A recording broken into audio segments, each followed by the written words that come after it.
Hello students, this is Ashish and welcome to my class.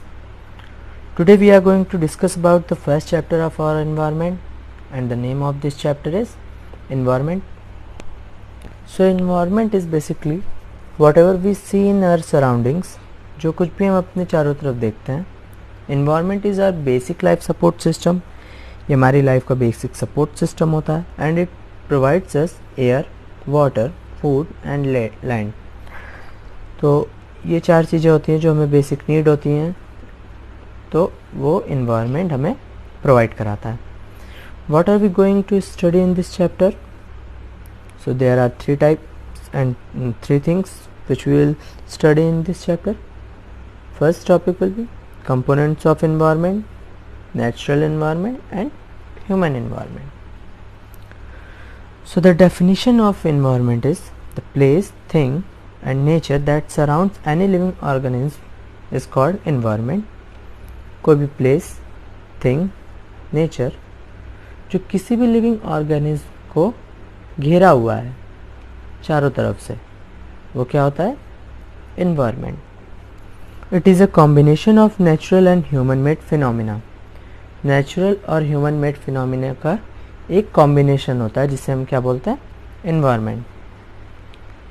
Here is components of environment. So basically it is three types. So there are three types of components.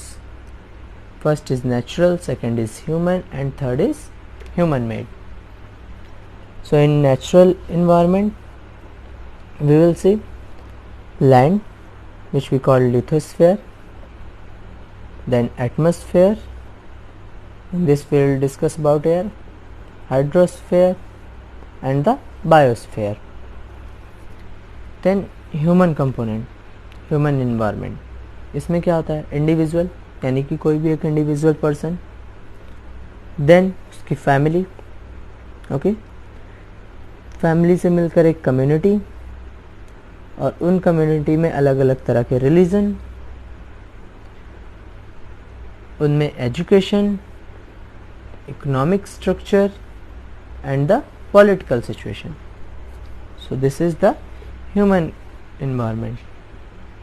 And human made environment यानी कि जो हम बनाते हैं, humans जो बनाते हैं,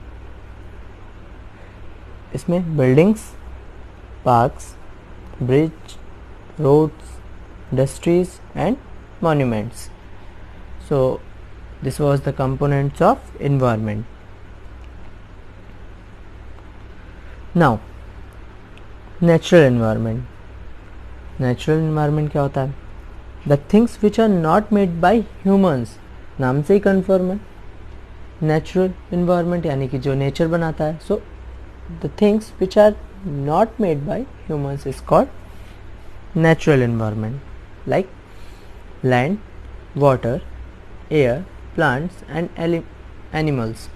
So these are natural environments जिन्हें nature ने बनाया है. Okay, and the natural environment refers to both, दो चीज़ों में होता है, एक biotic and second is abiotic. So biotic क्या होते हैं? The world of living organism. जो लिविंग ऑर्गेनिज्म होते हैं उन्हें क्या बोलते हैं? Biotic. And abiotic is the world of non living things. Okay, non living things का. And here is a point which we have to learn,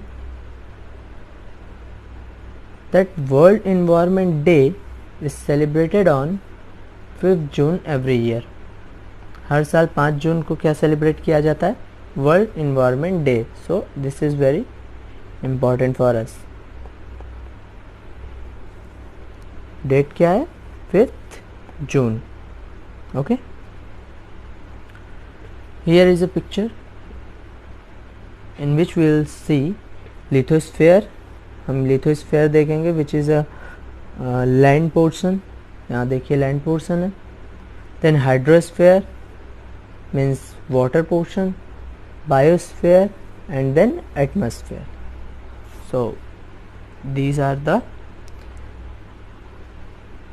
structure of our earth which we get in the environment. So first is lithosphere. Okay, it is a solid crust or the hard top layer of the earth. Lithosphere क्या होता है? एक solid crust होता है और hard top layer of the earth होता है, यानी कि जो हमारी अर्थ होती है उसके सबसे ऊपर जो हार्ड लेयर होती है वो किसकी होती है? लिथोस्फीयर की. उसे क्या बोलते हैं? Lithosphere. It is made up of rocks and minerals and covered by thin layer of soil. किन चीज़ों से मिलकर बनी होती है? रॉक से, मिनरल से, और कवर्ड होती है एक पतली लेयर जो होती है सॉइल की, यानी कि मिट्टी की. It is an irregular surface containing landforms like mountains, plateaus, plains and valleys. तो irregular surface होता है यानी कि उबड़ खाबड़ होता है, जो कंटेन्स करता है लैंडफॉर्म्स को, जैसे कि माउंटेन्स होते हैं, इसमें प्लेट्यूज होते हैं, प्लेन्स होते हैं and the valleys. Okay, it provides forest, grasslands, land for agriculture and human settlements. क्या क्या प्रोवाइड कराते हैं? फॉरेस्ट, ग्रासलैंड, एग्रीकल्चर के लिए हमें land, and the human settlement, यानी कि जहाँ पर इंसान, मनुष्य रहते हैं. ठीक है. It is a source of minerals. ये मिनरल्स के सोर्स होते हैं. Now second is hydrosphere. It is the part of the earth that contains the water. ये अर्थ के वो पार्ट होते हैं जो कि वाटर कंटेन्स करते हैं, जिसमें वाटर होता है. यहाँ हम देख सकते हैं, you can see in this picture that hydrosphere is where is water, this portion. Okay, it includes water bodies like streams, lakes, oceans, seas and rivers etcetera. ये जितनी भी वाटर बॉडीज़ होती हैं उन्हें इंक्लूड करता है, जैसे स्ट्रीम्स हो गई, लेक हो गई, ओशियंस हो गए, सीज हो गए, ठीक है, रिवर्स हो गए, तो इन्हें कंटेन करता है. It is essential for all living organism. ये क्या होता है? लिविंग ऑर्गेनिज्म के लिए बहुत ही इसेंशियल होता है, बहुत ही ज़रूरी होता है. Now the next is atmosphere. It is the thin layer of the earth that surrounds the earth. ये अर्थ की एक थिन लेयर होती है जो कि अर्थ को चारों तरफ से घेरे होती है. ओके, सपोज ये अर्थ होती है, तो ये क्या है? एक पतली लेयर होती है एटमॉस्फेयर की. ओके,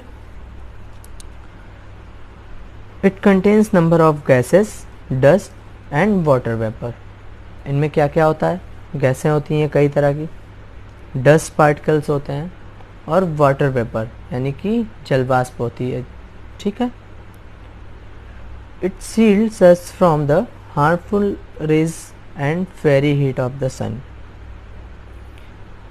जो फेरी हीट होती है यानी कि सूर्य की जो गर्मी होती है, जो हीट होती है, जो नुकसानदायक होती है उससे, और हार्मफुल रेज यानी कि जो सूर्य से निकलने वाली रेज होती हैं जो काफ़ी हार्मफुल होती हैं, ये हमें उससे बचाती है. तो ये इसका सबसे इम्पॉर्टेंट और मेन फंक्शन होता है एटमॉस्फेयर का. पहली चीज़, इसमें कई सारी गैसेस, डस्ट पार्टिकल्स वगैरह होते हैं, और सेकंड थिंग कि ये इन सारी चीज़ों से हमें सेफ्टी देती है, जैसे कि जो भी रेज होती हैं हार्मफुल, जो सन से हमें आ रही होती हैं उनसे, और जो भी उनकी गर्मी होती है, फेरी हीट होती है जो, उनसे. ठीक है. तो इन सारी चीज़ों से हमें बचाती है. ठीक. There is a change in the weather and climate if there is a change in the atmosphere. अगर एटमॉस्फेयर में चेंज होता है तो वेदर यानी कि मौसम, और क्लाइमेट यानी कि जलवायु, ठीक है, इन दोनों में भी चेंजेस होते हैं अगर एटमॉस्फेयर में कोई चेंज होता है. ठीक. Next is biosphere. It is the living component of the environment. ये लिविंग कंपोनेंट होता है जहाँ पर सारे लिविंग कंपोनेंट्स रहते हैं. It form with the union of lithosphere, hydrosphere and atmosphere. यानी कि बायोस्फीयर जो होता है वो किससे बना होता है? इन सभी के यूनियन से, लिथोस्फीयर के, हाइड्रोस्फीयर के और एटमॉस्फेयर के. अभी हमने जो देखा पीछे, उन सारी चीज़ों से मिलकर बायोस्फीयर बना होता है. It includes all micro organism, plant, human, birds and all the other animals. यानी कि इसमें सारे चीज़ें इंक्लूड होती हैं. माइक्रो ऑर्गेनिज्म भी होता है, प्लांट भी होता है, ह्यूमंस भी होते हैं, बर्ड भी होती हैं, and all the other animals, जो भी अदर एनिमल्स हैं वो सभी होता है. ठीक. Next is the ecosystem. It is very important for you. Ecosystem क्या होता है? An ecosystem is the network of relationship between the biotic and abiotic components in a given area. एक नेटवर्क होता है जो दो चीज़ों के बीच रिलेशन बताता है. पहला बायोटिक, हमें पता है biotic means living things, and abiotic यानी कि नॉन लिविंग थिंग्स. इन दोनों के बीच में एक नेटवर्क होता है जो इन दोनों के रिलेशन को बनाता है इन अ गिवन एरिया. ठीक है. All the components in an ecosystem are linked together through nutrient cycle. Nutrient cycle के through linked होते हैं सारे components, and transfer of energy and materials. Materials और energy को transfer करते हैं एक दूसरे पर. All living things depend on their surroundings and also on each other.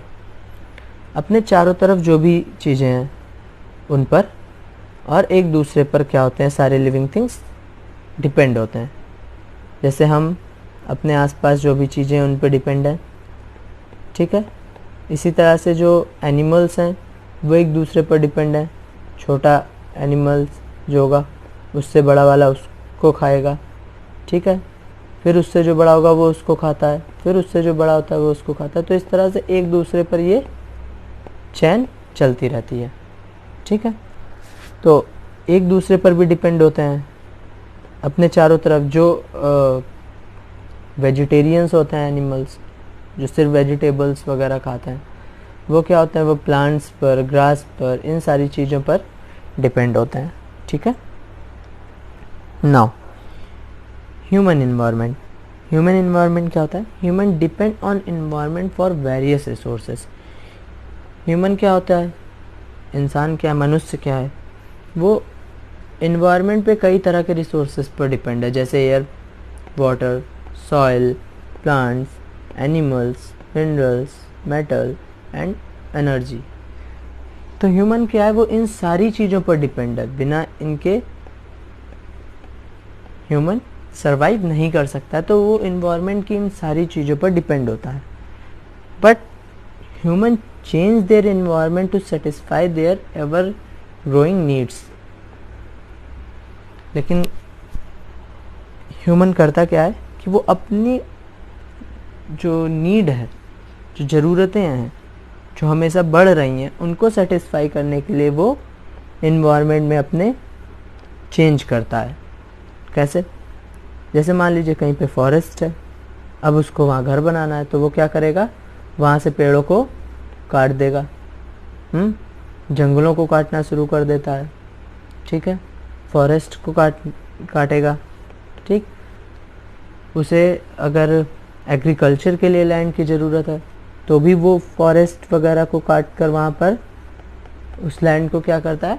Agriculture के लिए प्रिपेयर करता है. तो हम क्या करते हैं? हम अपने अकॉर्डिंग, अपनी नीड के अकॉर्डिंग इन्वायरमेंट में चेंज करते हैं. So this is actually it is a negative point. हमें ऐसा नहीं करना चाहिए. क्यों? क्योंकि इससे हम खुद का ही नुकसान करते हैं, है ना. सो फिलहाल दिस इज़ ह्यूमन इन्वायरमेंट, कि हम इन सारी चीज़ों पर डिपेंड भी हैं और हम अपने नीड के अकॉर्डिंग उनमें चेंजेस भी लाते हैं. So I hope you have understood this chapter. We will meet in the next chapter in next video. Till then, have a good day. Thank you.